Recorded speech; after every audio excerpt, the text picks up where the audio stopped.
And we are live. Hello and welcome everyone to today's session on omni-channel content strategies for B2B in 2025. Thanks for tuning in here today. Sorry for starting just a minute late, but we are going to hop right into our content in the next few seconds. First, so please, everyone joining us here today, hop on into the chat. We'd love to hear from you, know who's out there. Say hello to our speakers here today. Let us know where you're coming from. We will have a couple of interactive options here throughout the session, and we're going to have a live Q&A at the end. So hopefully you are here, you are ready to fire this up and talk about omni-channel content strategies for 2025. For those who haven't met, my name is Tyler Lassard. I am the CMO here at Technology Advice, and I'll be your host and moderator for today's session.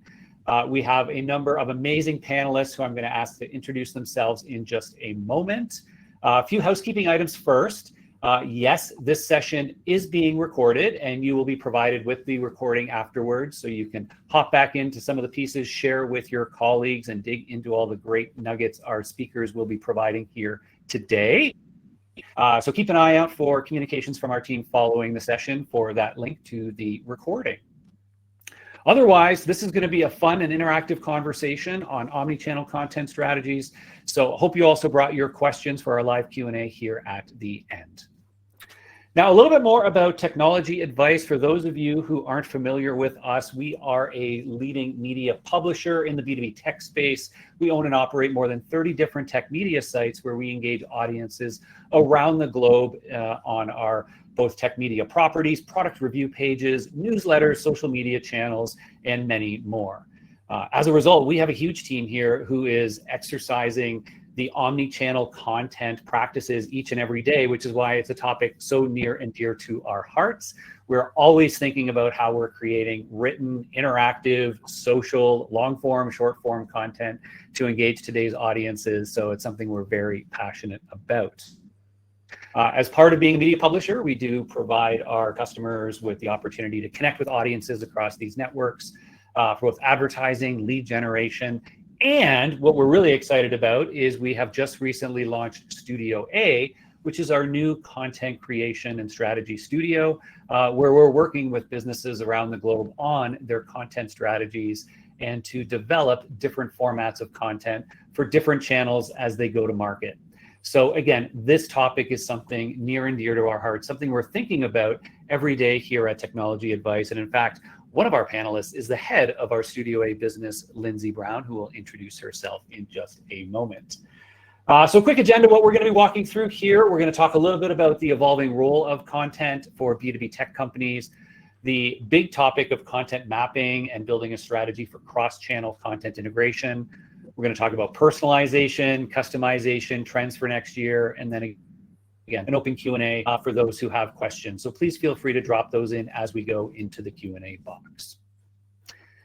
So with that, I am going to hide these slides here, and I'm going to bring our panelists up on screen. I'm going to ask them each to quickly introduce themselves, a little bit of background on where they're coming from. I'm going to go clockwise around my screen here and start with the one and only Lindsay Brown. Lindsay. Great, thanks, Tyler. I'm Lindsay Brown. I have a background in content strategy. I started with the sports space, health and wellness space, and then transitioned into content strategy for pharma. And then now I'm in the tech B2B space. So I've been kind of bopping around different areas, but content strategy is content strategy. So it's been fun getting to dive into the tech space here. I was hired late September, so I'm still new-ish to Studio A and TA, but since we just launched, I feel like I know everything there is to know about Studio A. And I'm excited to talk more about all of the things regarding content strategy, omni-channel, and trends I'm starting to see. I'll pass it. Do you want me to pass it, Tyler? Sure. Great. Gilly, I'll pass it right on to you. You're next underneath me. Brilliant. Thanks, Lindsay. Yeah, so I'm Gilly. I'm the global MD of B2. We're a B2B marketing agency, and I've spent the last 26 years of my life working in agency land. I had the privilege of starting back 26 years ago in the space that was data, and over that time, data has only become a more valuable sort of fuel for everything we do in marketing. And part of the reason I'm at B2 today is we really understand that connectivity you need between our expert writers and our media team, so they can work seamlessly together to really craft content that resonates with audiences, but also make sure we put that content in the right channels where the audiences are as well.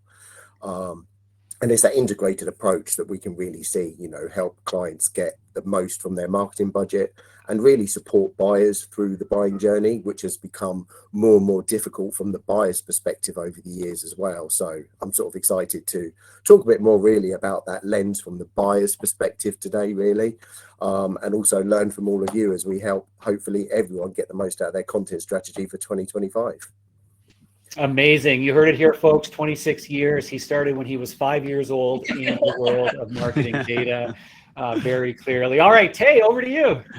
Yeah, so honored to be a part of this and to be with you guys. I want to echo what James mentioned at the end of what he was sharing. I'm really excited to learn from those of you that I'm doing this panel with, but then also to hear from the questions and those in the audience. But I am Tay Governor. I know my name looks a little confusing, looks like Tahi, but it is pronounced Tay, and I'm from Louisiana. I've been in the marketing space for about 5 years now. I actually started years back throughout my 20s. I did public speaking, communication, transitioned from that to starting my own business. And so whenever I started, I was doing copywriting. So I spent a couple years just purely in that copywriting space. And as many of you know that are in the world of marketing or have worked in agencies, there's a large symbiosis between all aspects of marketing and your messaging and copywriting. So as I started working with clients across different sectors and different types of businesses, it just naturally progressed into helping to oversee other aspects of their marketing, fell in love with it, anything from website copy, but all the way from advertising and media buys and managing budgets and creative and all the components that go into it. And so over time, I transitioned my business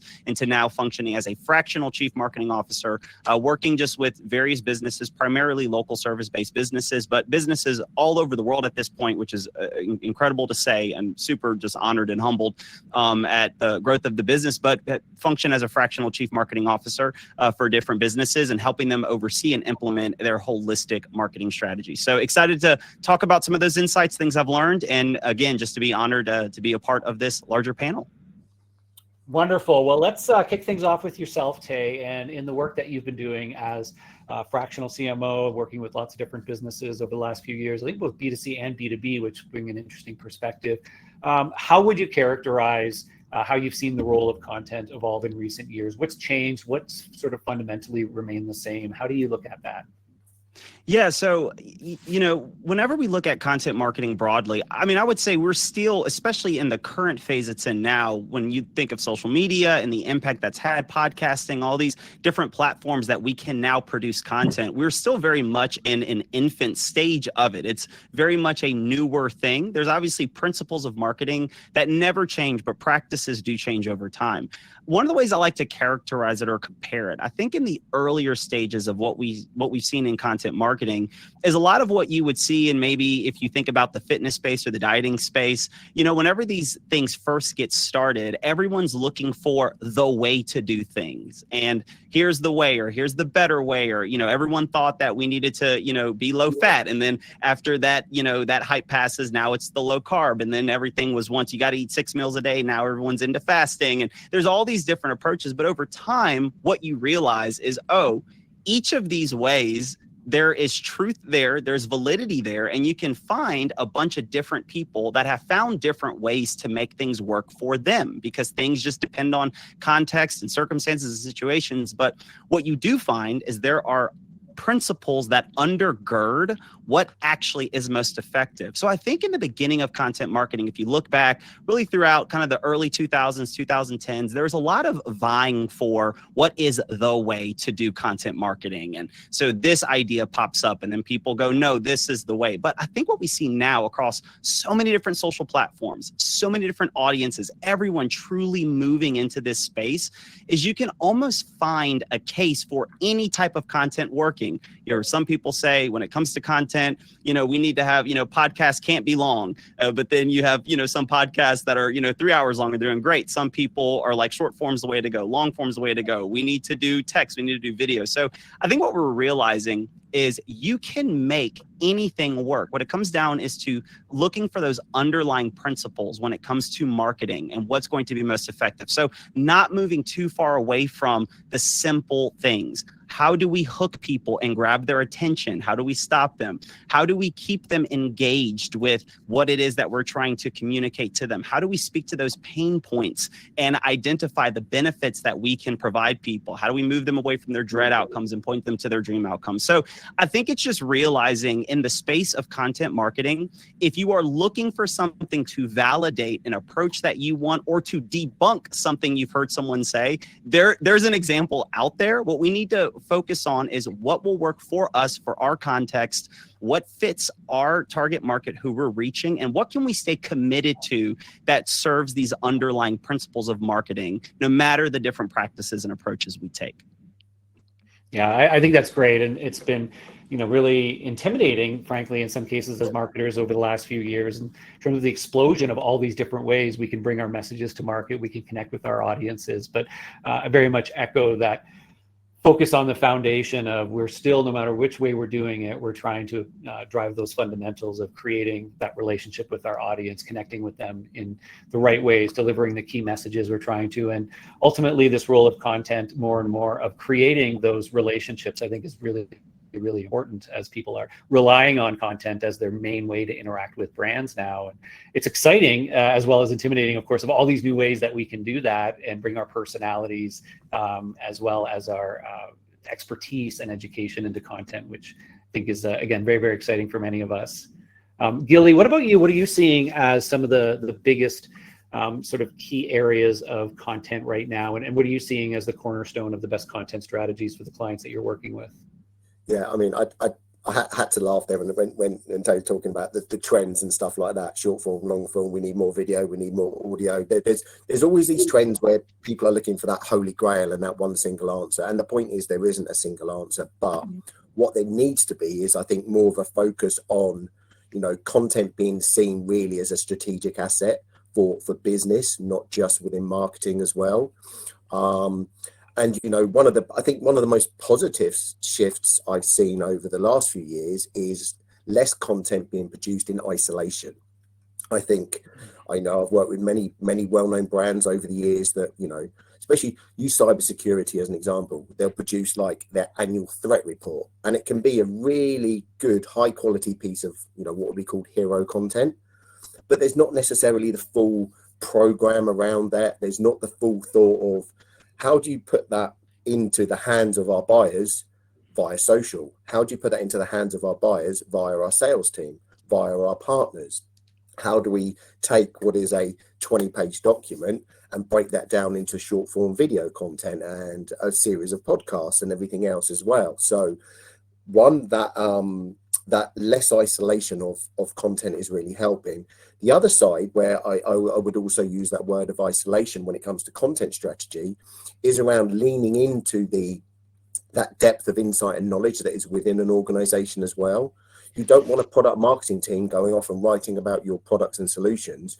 You want cross-functional collaboration. You've got customer success people and sales people that are talking to your target audience every day of the week. They know what's happening on the ground. They know what those pain points are, those challenges are, and they know what they are in individual industries and different personas as well. So I've seen that real positive of people bringing things more together.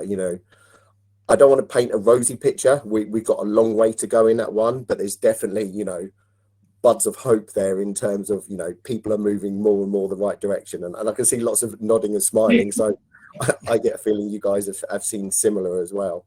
Yeah, I think that's where I find my excitement with Studio A is we now have a group of writers and data to do exactly what you're talking about. Interview the people that know what the people are asking for. What are your buyers looking for? Not just talking about the product, but interviewing them because they're passionate about their products. You guys you love what you sell, and it's a great offering, but you can't just write content that talks about your product. You have to get in the mindset of what people are actually asking. And that's where, Tay, your example of what are the barriers? What are the pain points that we can talk to? And so with Studio A, what's great about that is we interview people on your team to get all of this information, and then we come up with the content piece. But then similar to Gilly, it's not just a one piece of content. It's, okay, let's take a step back. How does this fit into your overall strategy of your goals? What are your goals? What is the plan? Is this a product launch? Is this an overall campaign for a specific reason?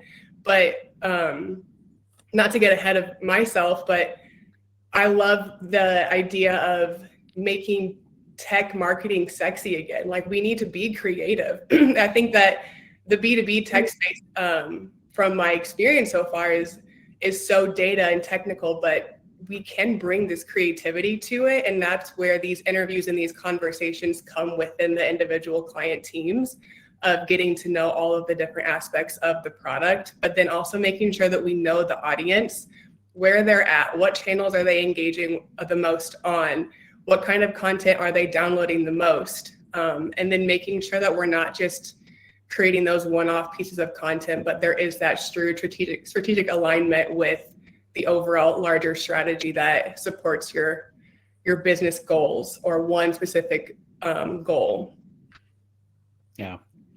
Yeah, you know, one of the things that I like to think about when developing the content options, in terms of, like, once we understand from different sources, what do we want to be talking about? What are the key messages? How do we want our audience to feel? All of those different pieces. I think a lot about how do we maximize audience resonance when we bring this to market. And, you know, it's a word, I say the word resonance way too often for folks around me.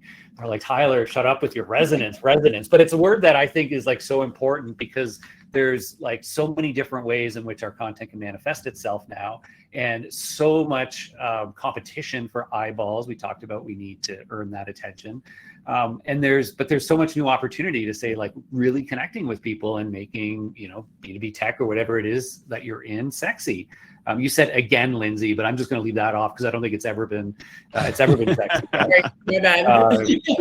The opportunities are all there now of, like, how do we create, you know, manifestations of our content that, like, drives high resonance with audiences, that makes them, like, really feel connected to your brand, which I think, again, most content that we've seen in B2B just hasn't really gone there. And I think the opportunity is so palpable now with the options that we have.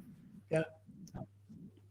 So let me ask, let's dive into this first area of content mapping as an extension to content strategy. And it's, you know, something that I think a lot of marketers really struggle with as we think about all the different, you know, types of content we may want to create, the different stakeholders we have that we may want to reach in a program, the different channels we may be able to reach them on. Sometimes it feels very overwhelming.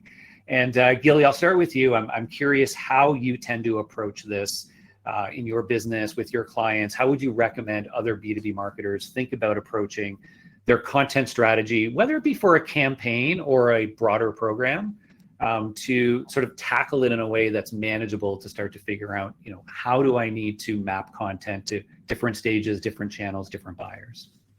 Yeah, I mean, again, all routes start with the data. I think once you've got that clarity around the audience, the goals you're trying to achieve, I think it's far easier then to work out how you can start mapping your content to what you're trying to achieve. So this could be taking data out of your CRM, using market research, again, the insight from that cross-functional teams, that better understanding you have of your audience, what they need, their behaviors and their decision-making process, I think gives you the foundation to start doing more of like content mapping or a content audit. You know, from there, we would typically design a matrix where we would map existing content into that matrix that we've designed based on the campaign need and our audience understanding. And from that matrix, the first thing you're going to do is identify the gaps.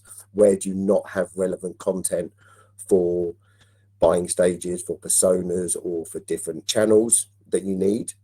And then secondly to that, you'll have the wealth of content that has already been produced within your organization as well. And typically here, I talk about the 3 R's in terms of that content that you have. The content that, well, number one, can be reused. Number two, might need to be repurposed, it might need to be refreshed, updated. And number three, the content that actually needs to be replaced. It's no longer fit for purpose in the market. Maybe the market shift or buyers' opinions have shifted as well. So that starts to give you a really good view in terms of what you've got and where you need to add to it to be able to help align again with your campaign goals as well. And for example, when we've done this mapping process before, we often see gaps around two key areas, I find, more often than not. One is normally around personas. So, one example will be, and you mentioned it earlier, Tyler, about the buying groups just expanding nowadays and more people being involved. And often there's a lack of content for the more finance and procurement personas within an organization as well. So when you do this mapping process, you can quickly identify where those gaps are. But also, when you look at it from a buying stage, some companies are very good at producing the top of the funnel content, to attract and engage audiences, but have less of the required content at the latter stages as well. So again, this process just really helps us hone in on where to focus our resources and our efforts to make sure that we are fit for purpose when we go to market. Yeah, it's a great approach, and I can see a very almost three-dimensional matrix now as you are looking at funnel stages, different stakeholders, and then within that, the R's of, do we have content that we can repurpose, that we need to replace, reuse, and which is actually an area that I think a lot of marketers don't spend enough time thinking about doing that audit and understanding what they have to be able to repurpose, whether it be for a future campaign or for their general content strategy.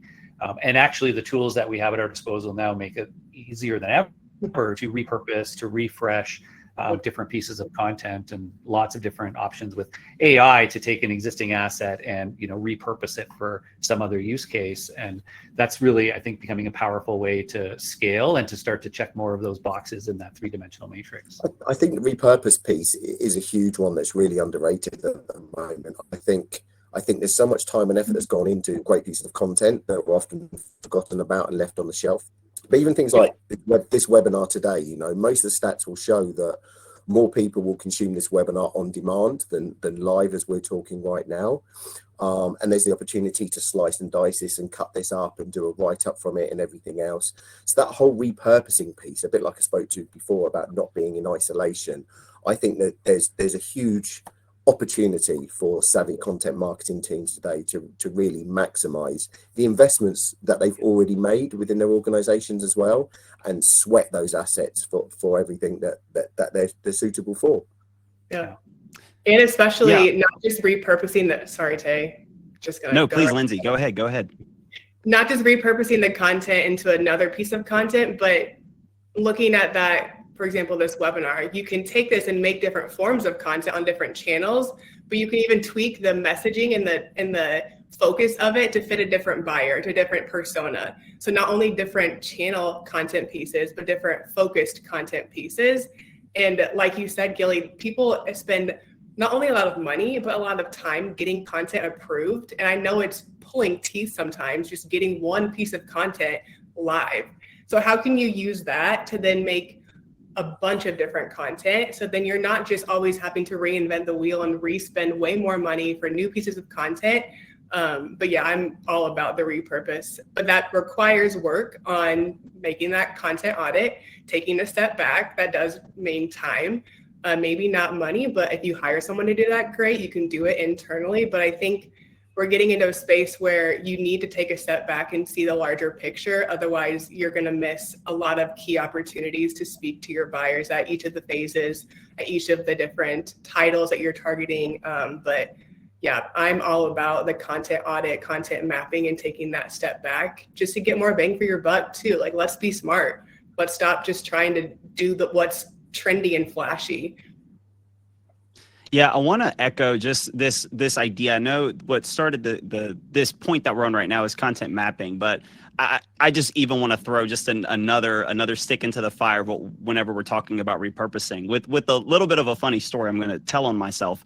I'm helping to manage a client's social media content. So we're creating content, we're putting out content, because this is something that all of us need to be aware of. Those of you that are watching on the webinar and marketing space, as you are doing content marketing, what's happening naturally is you're getting more eyeballs and you're building this audience, right? You're nurturing this larger community that's coming to you because you are meeting needs that they have intellectually or through entertainment or whatever, but there's a need and you're growing this audience.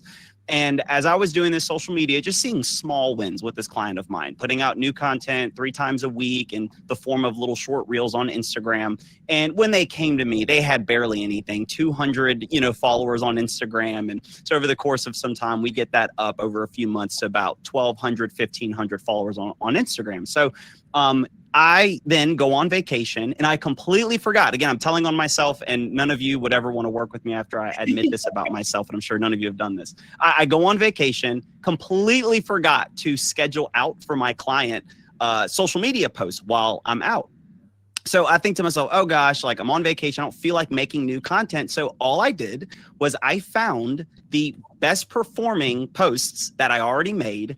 And I didn't even I literally just used the exact same post caption and I just repost those purely out of my own laziness, not out of some, genius strategy. Next thing I know, one of the posts that again was a good performer whenever the person was going from 200 to 1,000 followers, it just takes off. It blows up.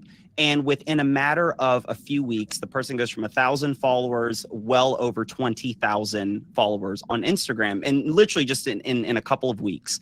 And it dawns on me, as we've been grinding, putting in so much work, making this content and building this audience, the people who saw this when we had 200 followers, well, we now have 1,000 more followers. They didn't see that piece of content. So those 200 people that was sharing that piece of content, it performed well for that size and that stage. It just got magnified and multiplied whenever we then took that exact same piece of content and then shared it again to this group of 1,000 plus people. So with this client of mine, we have just recycled that strategy because now when they go from 20,000 followers on Instagram to now nearly 40,000, guess what? You have all these people who are not going to go through the library of your content. And so again, I just think it's so important. It kind of fits under the undergirding principle. Again, this is one of those marketing principles that does not change and is echoing something that James has mentioned before. Just the importance of the data. What is working? What has worked?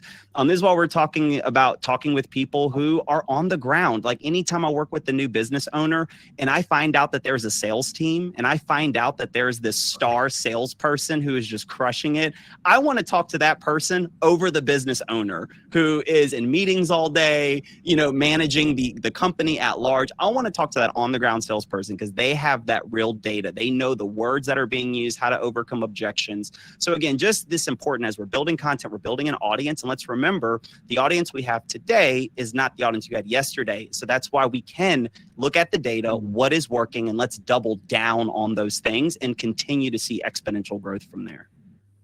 Mm-hmm. Preach. So let's build on that topic of repurposing, but not necessarily pure recycling, because I think this is a really important topic to help folks scale their content creation strategy and fill those spots on the map. I know, as a marketer, I sometimes go into campaigns or projects with that mindset right up front of, look, I know I want to create a cross-channel campaign that's going to reach people with sort of variations of this message on social media, on webinars, through some hard-hitting content assets that we're going to promote directly via email. There may be some ads associated with it. And I often want to go into that knowing I'm going to be reaching people cross-channel, and I want to develop kind of my hero asset in a way that's going to be the ability to be repurposed, to be recycled in different ways. Mm-hmm. And I've got lots of different examples of that come to mind for myself. I'm curious if you folks have similar sort of ideas or approaches or examples when you go into a project saying, let's start with this because we know then we're going to be able to sort of more easily create variants of that content or take it across channel. Any takers for that one? Well, I think that goes back to that point. I think a lot of people talk about that hero piece of content. I was on a call literally earlier today as well, talking about some key reports client in the financial services space is going to be producing next year, but also some key events they're going to be at as well. And now we're building both a content and a promotional strategy around those. So they're almost like those tent poles, those key moments throughout the calendar next year. So that's the original guidance we've got. We've got those key times next year when certain things are going to be happening. It could be a new report to produce. They could be standing on stage at an event. And it's off the back of that, then we're trying to build the content and seamlessly align that with the media team in terms of the promotional strategy as well. So I don't think we need to choose something to lead the way. I think we can look at what the business is doing, what the market's asking the business to do. It could be a product launch. It could be, just key moments that are happening. But I think the key is, like I said before, is to have that strategic view of these things. So when something key is happening, an announcement, a report, an event, a new CEO joining the business, it doesn't really matter what it is. It's about then taking the time to think, okay, how do we socialize this information? How do we share this information that is relevant and valuable and in the right channels as well? Because I think too much stuff isn't planned enough in advance, and it's a bit of an ad hoc knee-jerk reaction, and that's where you're not getting the best value out of the moments that you have and the content you're producing. Yeah, like when you're reactive, it's never going to be proactive and strategic. It's just going to be, okay, here's a hole, we got to fill it right now with this. And similar to what you did, we just we're doing a campaign with a client where they have multiple events that they're attending. And so, let's look at those. What are those topics? How can we create content around that, promotional and just organic, for the people that are going to be at the events, that you can use with your sales team, that you can use on your website, that you can use in your social media. So always taking that step back and spending an extra 5 minutes thinking about what's going to happen, what's upcoming, is always going to benefit you. But just, yes, retweet everything you just said, Gilly, 100%. Yeah, I almost feel like, almost the way that I would group, and again, I'm saying this even as a business owner myself, is I almost, to characterize it as, with different business owners I've worked with, and this gets to your point of, okay, how can we, Tyler, you're saying earlier, when you're approaching, you want to come up with a new campaign, but what's something that we can build on, that we can repurpose, use across multiple channels, and that sense of strategy. I feel like a lot of times, like, there are two different types of business owners when they look at marketing. There's like what I would call the gamblers and what I would call the investors. And so the gamblers, those are people that when they think of marketing, they are always thinking of like that new, flashy, trendy, like everything just needs to be different for the sake of being different, right? So if we did that here, well, then we can't use that again. It needs to be different over there. And if we did this last week, then we need something different for this week, for no reason other than they are constantly chasing virality. Because I think that is one of the temptations when we talk about content marketing, is there's this underlying thing that many are chasing when it comes to content, and it's virality.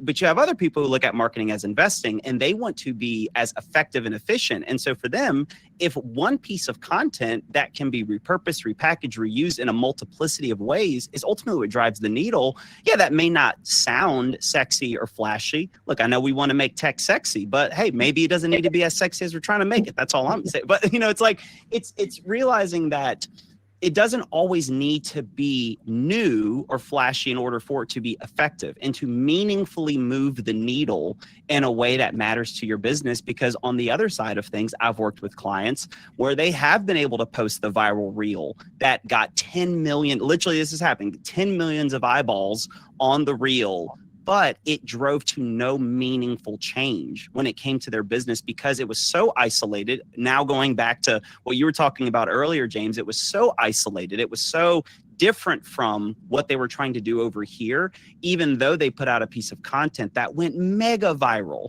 it did not meaningfully move the needle, whereas other clients of mine were putting out content that's getting modest engagement and modest views, but it's leading to sales. It's leading to an increase of profit by 10%, but that's what matters ultimately. So I do think looking at it to where there's no need to reinvent the wheel. There's no need to overextend yourself or over leverage yourself for your team.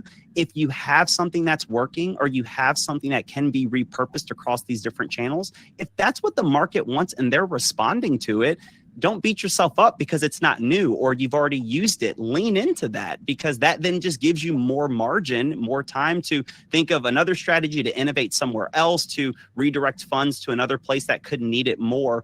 There's no need to carry this pressure of constantly chasing the new to try to hit the jackpot of virality when you already have meaningful data and meaningful examples to show, hey, this piece of content is working across these different channels. Let's keep leaning into that. Yeah, but I think that probably example you touched on there, I think goes back to something we probably haven't mentioned yet, but something that's not new. It's around consistency and authenticity, right, in your content. There needs to be that consistency, because ultimately, great content, great marketing is about building trust, and you only build trust by being true to yourself, authentic, and having that consistency throughout. So having that one spike of promotion that does an amazing job is fine. I had a client a couple of years ago, B2B tech goes, I want to run a TikTok campaign. Great. And stats wise, it was fantastic. They never booked another one though. So I think that answers the question in terms of how much true value did it deliver to the business versus someone wanting to do something new and shiny as well. Yeah, and remembering, I'm sorry. Builds trust over time. Sorry, I did not mean to interrupt you. But remembering that when you are in the product space, you're thinking about your specific product 24/7. That's all you're thinking about. You know all of your content pieces. You know what's out there. You know everything about your content. But the people that you're targeting have so many other things happening in their life, in their business, in their professional world. And so not writing and positioning your content in a way that you would consume it, but making sure that it's focusing on how people that have their lives outside of your product, that have their own struggles, their own things happening, will see your piece of content. Then what's going to make them engage with it? How do you make that a lead generation? How do you really make them move through the buyer's journey of, okay, I have my life going on. I see this piece of content. Who is this? Is it more of about a product awareness? Great. Then what? How do you follow up with that? Great. Now they're aware of your product. They're aware of your business. How do you get them to engage with another piece of content, maybe on a different channel that they're engaging with? But remembering that when we interview our clients to get some content background, they are so like, this is the best product. We're great at this. We do this. We do this. We do this. Okay, great. But when people are looking for a solution, they're not thinking about what you can deliver. They're thinking about all the problems that they have. They're thinking about, okay, I have this issue. Does this work? What's the ROI? What's the time that I have to invest in this? How do I implement it to my current platforms, my current plans? But taking that approach of remembering that not everybody is thinking about your product 24/7. They're going to think about it for 1 second. How can you capture their attention then, and then move them through that buyer's journey of getting that lead? And then how can you use that, the assets that you maybe have got their attention with your sales team, to then add credibility and capture that lead? Yeah, and before we move into the topic of personalization, I just want to ask one question that sort of builds on that, because it's a nice segue from talking about sort of viral top of funnel content into sort of how do we move people through into the later stages of the buying journey and use content to support bottom of funnel and even the sales process, which is an area where I think when a lot of marketers do content mapping can sometimes feel a little empty, because we, depending on your business, but often we can focus much more on top of funnel. And Gilly, I'd like to toss that over to yourself, working with different B2B clients. How do you see them thinking about content for bottom of funnel and for their sales process? And do you have any examples of like how you've been really thoughtful in creating content for that bottom of the funnel? Yeah, I mean, first of all, I think that challenge you highlight, and I think I've seen that before when we've done the content audits as well, is the fact that I think there's so much focus on demand generation and capturing top of the funnel leads that's where a lot of the time, resource, and attention goes in terms of content. But as we spoke about before, some of the most valuable inputs into content is going to come from your sales team that are on the ground and know what's going on. But also what we've seen is the sales team often aren't aware of the full scope and set of content that is available to them. So often the sales teams will get very comfortable using certain pieces of content and assets in their follow-up. An example could be, for instance, you're promoting a CRM solution.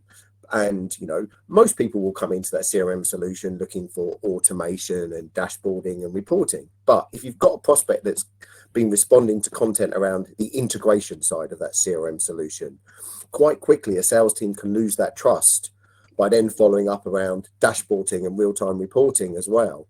And often, like I say, number one, I don't think the teams necessarily know everything that's available. And secondly, it's not easy to access. So, some great examples I saw when I was working at TMP, who do an incredible job at a lot of account-based marketing programs, was being able to really lean into all of the content and the research that we've spoken about up front, but not just look at the first part of the journey, because true ABM is all the way through to advocacy as well, and really working closely with the sales teams on full sales enablement solutions as well, which not just highlights valuable pieces of content, but also is helping them to the point of, scripting and designing emails for follow-up. How do you do a LinkedIn connection request? That full scope, really, again, looking at the full set of channels and comms that are going to happen throughout that process as well. And again, it comes back to the fact that there's so much great content already. It's just not being used to its full potential.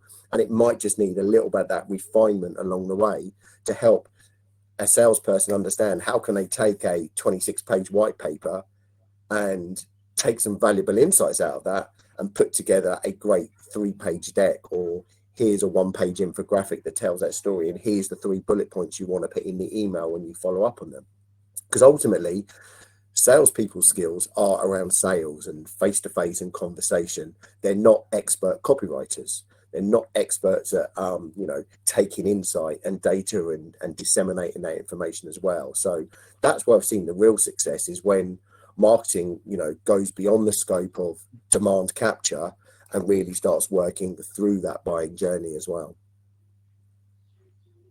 Yeah, and I think there's a lot of great opportunity for us to really be thinking about how we empower the sales team, not only train them on that, but provide them with those simple to use, resources from that content. I know personally, we invested a lot in a recent research report and got some really great sort of stats and highlights that we use for top of funnel marketing, but have been equally impactful by being leveraged by the sales team in their sales conversations. And we've actually created slides for them to bring those insights in, train them on some very specific talking points for those, and it just extends the value of that content. But it also gives them a way to bridge from some of those top of funnel programs right into those sales conversations, and then throughout sort of how they're continuing to educate that customer. So I think there's a lot of ways that we can do this. And I think for marketers out there, just being intentional about leveraging those assets, leveraging the messaging through the funnel is just something to be mindful of as you head into the new year. Maybe ask yourselves, are we, as we're building out that content map, are we paying enough attention to this bottom of funnel right through into those sales conversations? So I want to move into personalization. It's a topic that we wanted to dig into a little bit. And Tay, I want to start with yourself on this question. And when it comes to content personalization, there's lots of different meanings of that that we can all, sort of dive into and think about. I'm curious how you think about, personalizing content. And how you're thinking about doing that at greater scale, which is a big topic for marketers now. Of how do we take our content? Maybe it's not shoving people's first name or company name into it, but it's how are we really curating our content, making it hyper relevant to different individuals, different accounts, different industries, but doing that at a little bit more scale. What are you seeing out there? Yeah. So when we're talking about doing it at scale, but maintaining that sense of where, it's still being personalized in what we do, because what often happens is when we do things at scale, it loses that sense of personalization. Something that my business mentor has done, and it's actually something I'm looking to implement now for myself and one of my clients. I'm building it out right now. So my business coach, his name is Chris Doe, and he oversees a pretty large organization that does business coaching, business mentoring, talk about marketing, called The Future. And something that he has done, because he has a crazy goal of wanting to empower 1 billion people to live out their dream doing what they love. But obviously he's one person. So, how can he do this? Does he train teams? Does he empower? Well, something that has completely opened the door for him is the reality and the power of AI. And so what he has done, where again, a lot of people, when they think about AI, they think of depersonalization. He had this idea, what if I took AI, because really AI comes down to how you prime it and how you prompt it. So how do you prime it? What's the information you're giving it beforehand, and how well are you prompting it? He thought, what if we set up an AI and I feed it? He's been creating content for well over a decade. He has content everywhere: YouTube, podcasts, speeches he's given, course stuff he's created. So he started working with someone who specializes in AI, who knows it better than he does. And he started to load in AI with just his talks, his content. So he's getting things transcribed, things already transcribed, and he's just priming it with his knowledge, his information, his voice, his tone. And he's having the AI learn this. And here's what's crazy. This is something all of us can do, right? If you have a $20 Chat GPT subscription, and by no way am I supported or endorsed by them, so I'm not getting a kickback for that. There's no code I can give you. I wish that could happen. But if you just have a Chat GPT, paid account, you can create your own GPT. And you can tell it, hey, I want to make a GPT that is me. And you can, because you're thinking, well, I don't know how to do that. Do I need an AI professional? No, you literally can just open up your own GPT and just tell it, this is what I want to do. How do I do it? What do you need from me?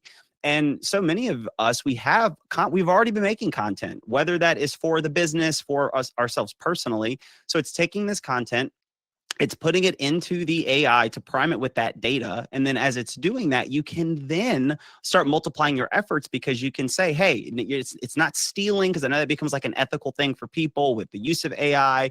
Is it plagiarizing things? Where is it pulling this content from? But if you give it the parameters, right, if you tell it to stick within your knowledge base, what you know and what you feed it, and it's learning your tone, it's learning your voice, it can start creating content that is effectively you. But now it knows, you can tell it, hey, this is an idea, this is my hero content, as we've mentioned before, kind of this bigger piece. Can you take this idea and can you repackage it for LinkedIn, for Instagram, for an idea for a YouTube script, for an email that's going to go out, text messages that we're going to send? And this is your content, your voice. So it allows you to maintain that sense of personalization while integrating the strength of what AI makes available for us. And this is something you can now do at scale, because you've taken the time to prime the AI and to prompt the AI with your content. So this is something my business coach has done. This is something I'm building out for myself right now across all these little pieces of content that I have. And I'm even doing it for a client of mine who leans very heavily into the personal brand space. But keep in mind, this isn't just something where it's valuable in the sense of personal brand. This can even be used corporately for a business brand, especially when we're talking about large corporations. There are so many people that are, a part of your business that are writing emails, that are writing, to maintain that sense of unity, that sense of voice consistency, messaging consistency across all the different channels and platforms. It would be powerful to have a GPT of your business's content, of your business's voice, the emails that go out. And so it can kind of serve as this way that even as you bring on new team members, you don't have to on-ramp them with a long intake of them trying to figure this stuff out. They can be given a tool that's working alongside them in tandem with them that can significantly allow you to create messaging, marketing collateral at scale as you integrate those tools together. Yeah, it's pretty wild to see what's happening out there. And I've also seen some of the purpose-built tools for this in businesses, the copy AIs, the Jaspers, and I'm not sure if folks have used tools like those or others, but that are being built now for that corporate use case, being primed and uploaded with your voice, your tone, your various pieces of content. And over time, to your point, it becomes sort of a living, breathing entity of, both knowledge from your content, as well as understanding how you've been approaching the actual content writing and style in the past. And then that very, simplistic mode of, now I want to generate this based on that. Or from a personalization perspective, that power, and I've done this, quite a few times with just basic free Chat GPT of, here is an existing asset or message. Can you personalize this or customize it for this role or this industry or this company? And like, I'm blown away at times of how strong it is, even providing it a company where we'll go like, oh, based on what I've learned about this company, here's a way to tweak that message. And again, to be able to do that at scale, these are all things we've always been able to do semi-manually, but now to be able to do those at scale is pretty impressive and pretty exciting for all of us. Yeah. There's another platform called Notebook LM. I don't know if you guys have used that or heard about that before, but it's really good at plugging in like data and links and having it synthesize it and come up with certain trends it's seeing across all the different assets. But that's another one that I'm starting to really dive into, that with ChatGPT. But it has really great capabilities that allow you to repurpose the content and tweak it. But like Tay said, you have to make sure that you're priming it and you're making it unique. AI, yes, it's a quick tool that can provide a lot of things all at once, but you still have to put in the time and the effort to make sure that it's outputting what you want it to. So it's not a Band-Aid solution. You still have to use it like it's your own employee. You have to train it and onboard it. Absolutely. Yeah, exactly. And that's an opportunity for great writers, great content writers, is now to have this, whole, instead of having a whole team behind them, they can, have a few machines behind them as well. But you won't get that true authenticity, that true cut through, if you purely rely on the machines.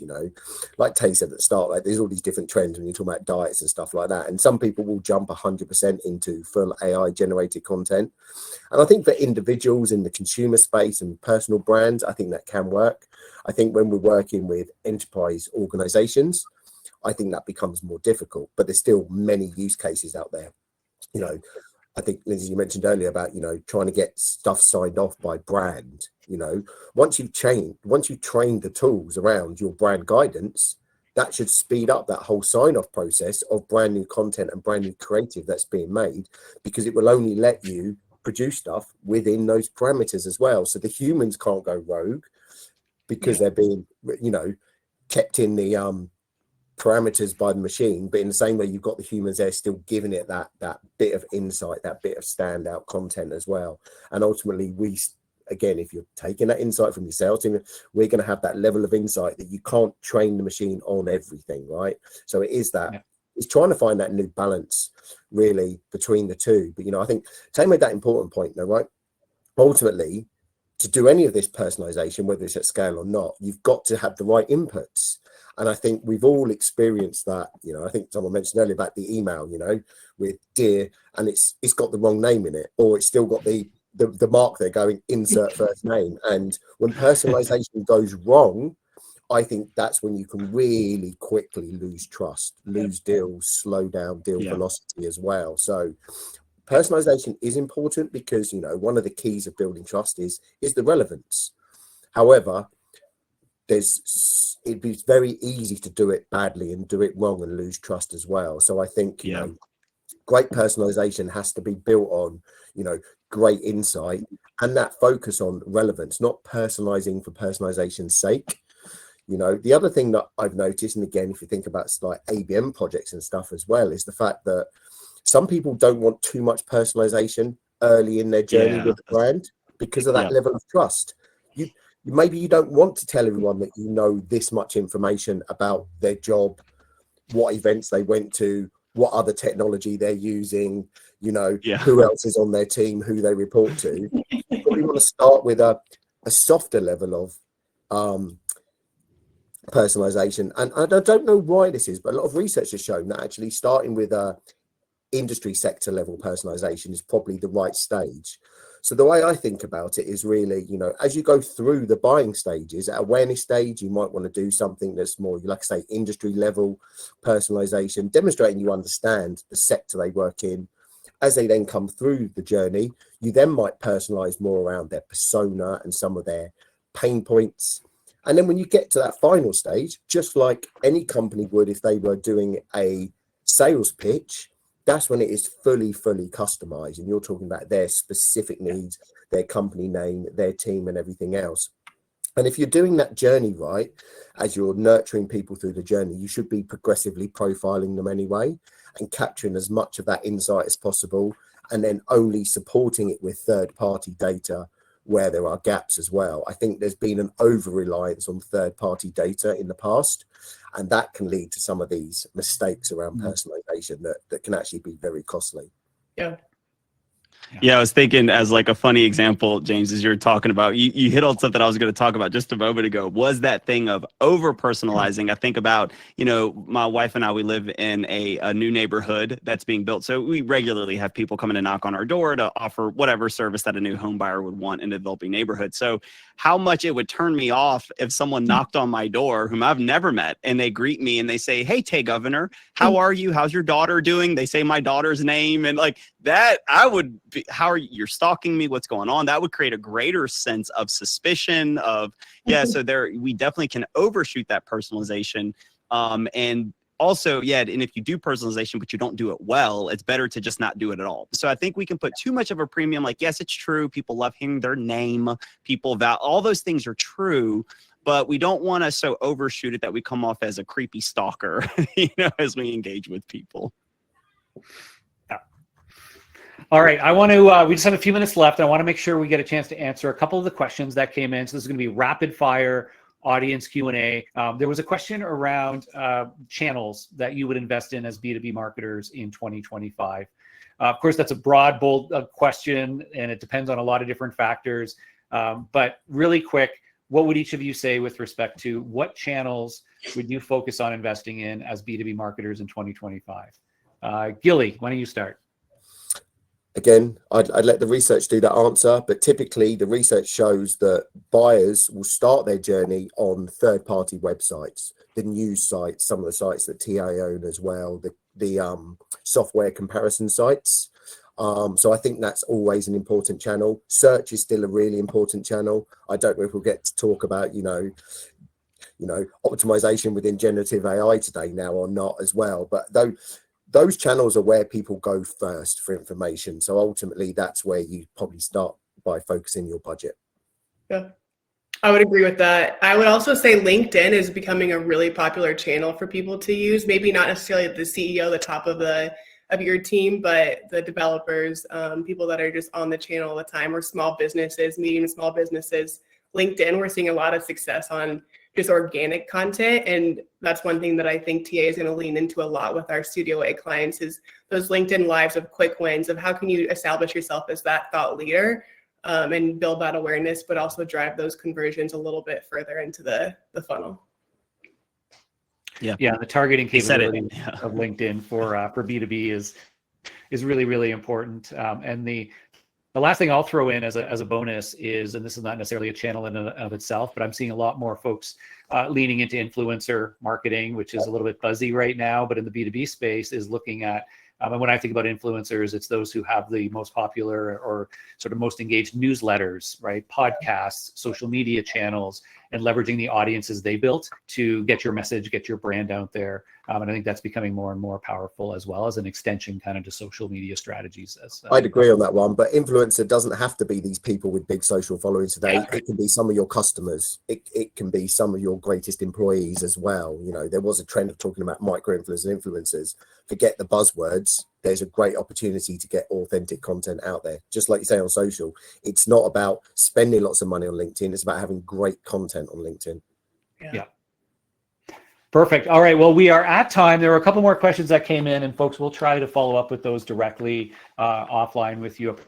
Apologies, we can get a chance to get to more of them, but we had so many things to talk about here with respect to omni-channel content strategies. We had omni topics to dive into, and I want to thank Lindsay, Gilly, and Tay for taking the time to join us here today to share their insights and wisdom on this topic.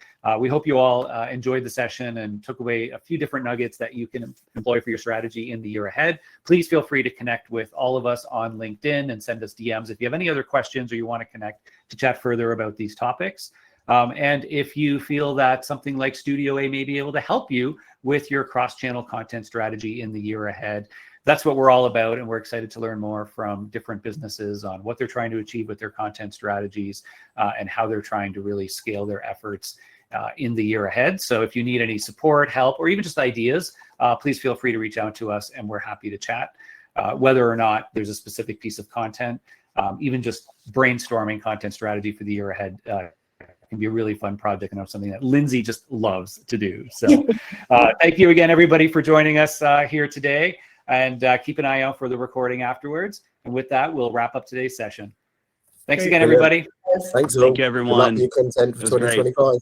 2025.